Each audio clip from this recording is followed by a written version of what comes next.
Do you have this Cuisinart Smart Power Duet blender? Because fuck this blender.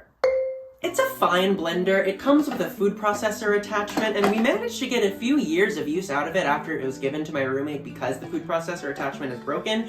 But once this little piece right here broke off, good God. This little plastic black piece right here, which is the part of the motor that connects to the chopping blade, is called the driver clutch, which according to the internet breaks all the fucking time. You'd think you could just pop it off and screw another one in, but nope, there's this little nut underneath the black plastic part that will only come off if you rip this entire blender to pieces. So what you're gonna do first is detach the bottom of the blender from the rest of it, but one of the screws is in a hole that's right up against one of the legs of the blender, making it impossible to turn the screw out of the socket. So you're either gonna have to buy a longer screwdriver, or if you're crafty, improvise a power tool attachment.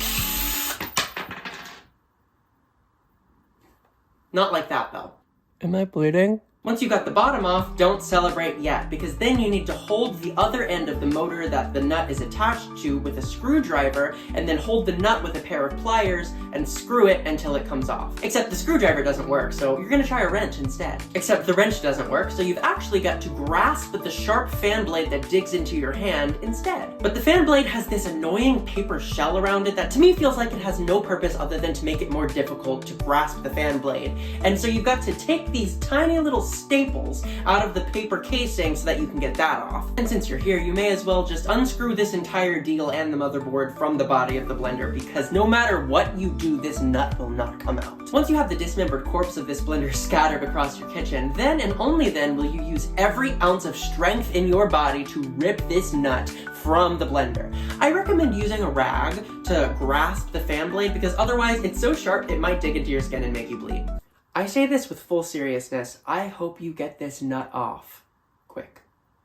And then simply reassemble this entire blender bit by bit. But before you put the bottom back on, remember to attach the new driver clutch, because at this point you've forgotten that that was the whole point of this entire ordeal. Remember, top on, bottom off.